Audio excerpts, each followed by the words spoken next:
Karen's asked me to explain to you three things that you should always do with ultra-high net worth families, which is what we look after day in, day out, and three things you should never do. So I'm going to start with the positive ones, because my role at Stanhope Capital, which is a private investment office, is to look after our client partner. The complicated bits like investment decisions, researching managers, making asset allocation calls, we leave to really bright guys in the firm. Chaps like me look after wealthy families. Our job is to know everything about them so that we can interpret what our investment team is telling us about portfolio construction, and we can tailor that to the particular needs of the family. But there are a lot of soft issues which come into play, which is essentially what I think Karen wants us to talk about this evening.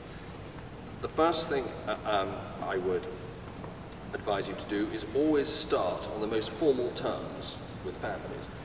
The English are, we should probably still call ourselves British, are regarded, used to be regarded in the global community as quite a formal lot of people. Actually, we're relatively informal compared with an awful lot of continental, Middle East, Far East families. So our natural inclination is to get on first name terms, everyone straight away as a form of politeness. This does not go down very well in a lot of cultures. The last firm I worked for was Swiss, and I must say I was struck by how incredibly formal everybody was within the firm to each other. You know, I mean, you didn't automatically start on first name terms with people within the firm, let alone with clients. And so it's very important, I think, that whereas we in London tend to regard it as terribly chummy and polite to start addressing client families by their Christian names, by their forenames, actually you should always wait to be asked. You simply can't go wrong by being formal. And where it's really important is when you're emailing. When you get an email from a potential client or a member of a client family, and they may say, "Dear Guy," you should generally always, the first time, go, "Dear Mr. Dupont," or "Dear Mr. Smith," whoever it is, and just wait for them to invite you to call them, to speak to them in informal terms. You can't actually go wrong. Another thing, you can't go wrong wearing a suit. No one's going to criticize you. You can't go wrong being very formal. You can't go wrong standing up when people walk in the room. All those sorts of things. Just start formal, and then become informal, even with younger members of client families, when you're actually asked to do so. And then I think you will avoid a number of the traps that a lot of people fall into. The next thing you should always do, in my view, is understand the communication protocols within the families that you're looking after. And by that I mean there are huge sensitivities within families as to who should have what information. And you can really, really mess up a relationship by sending a copy of a portfolio to someone who wasn't supposed to have it.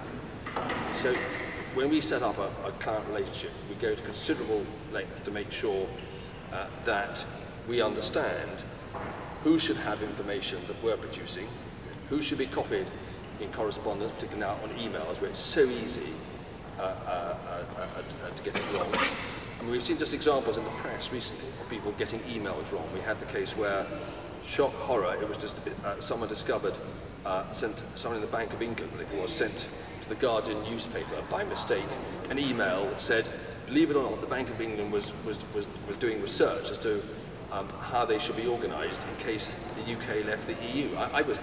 I'd be horrified if they hadn't. I discovered this morning that apparently the Treasury hadn't done any preparatory work on what would have happened if Scotland had voted yes in the referendum, amazingly. So there was an example of somebody, a bank official, typed in what he thought was the name of somebody who worked for the Bank of England or the Treasury, and it was a similar name, I guess, to a journalist at the Guardian, and whoops, the next thing you know, it's all over the front page. Communication protocols are very important because one of the quickest ways to lose the confidence of a family is to start sending confidential information by email to the wrong people. We have the largest family I look after.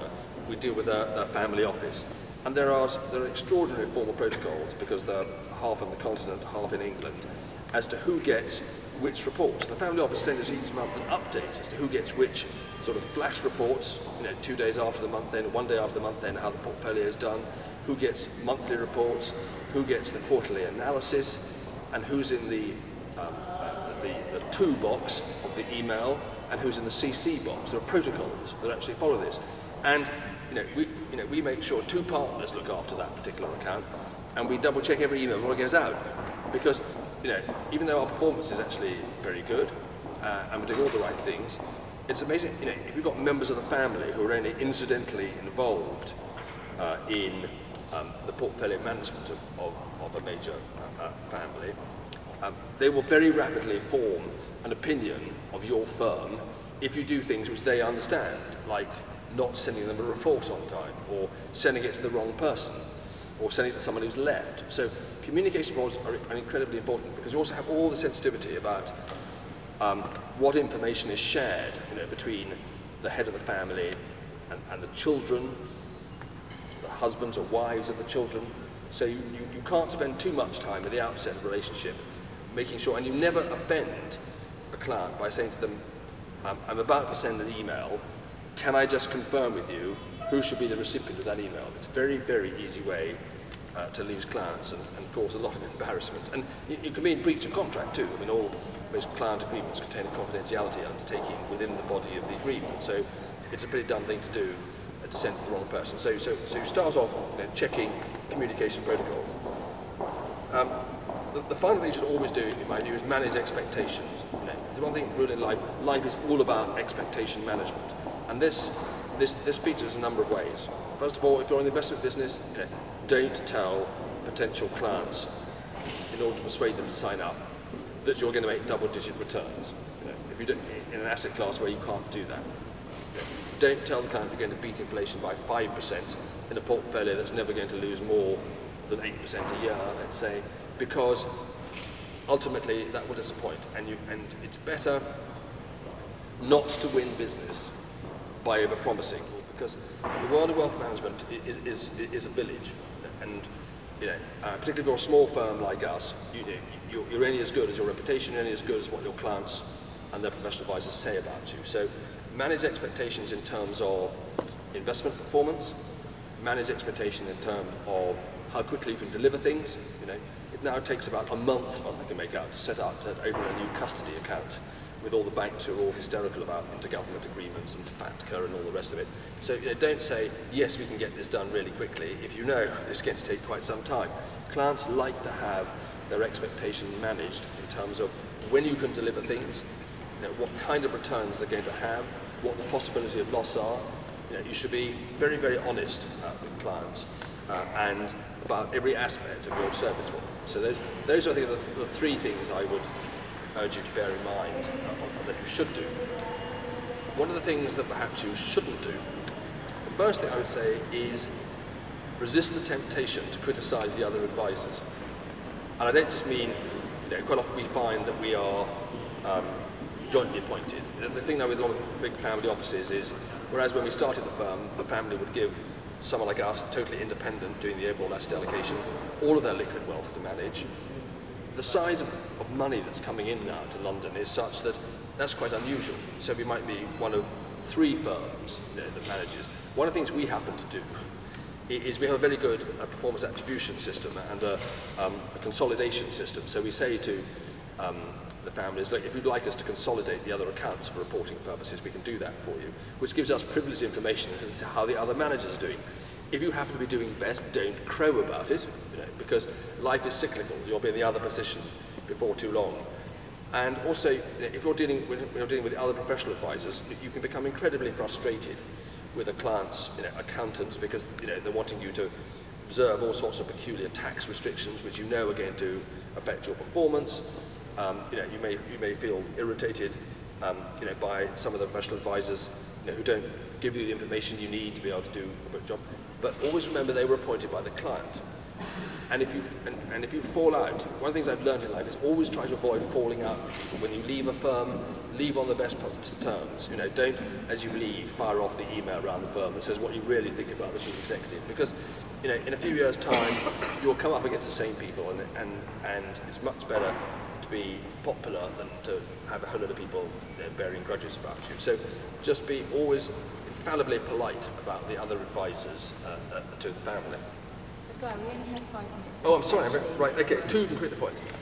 Never disclose who you act for. I mean, maybe that's pretty obvious. I had a classic case this morning. We were running a conference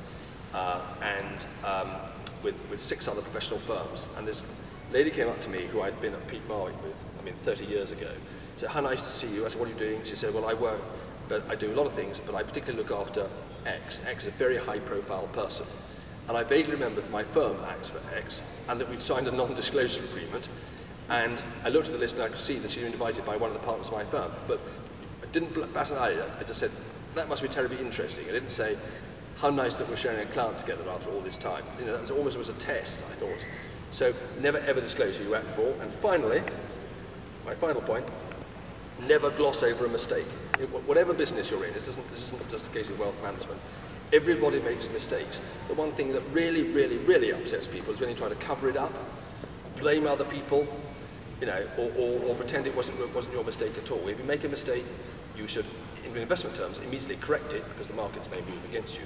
But you should always disclose, say straight away to the client, "This is what we've done. It was my mistake. We'll put it right." And don't try to be. It's always the cover up that really, really irritates people and causes them loss. I've overshot. No, that's Thank okay. you. Thank you.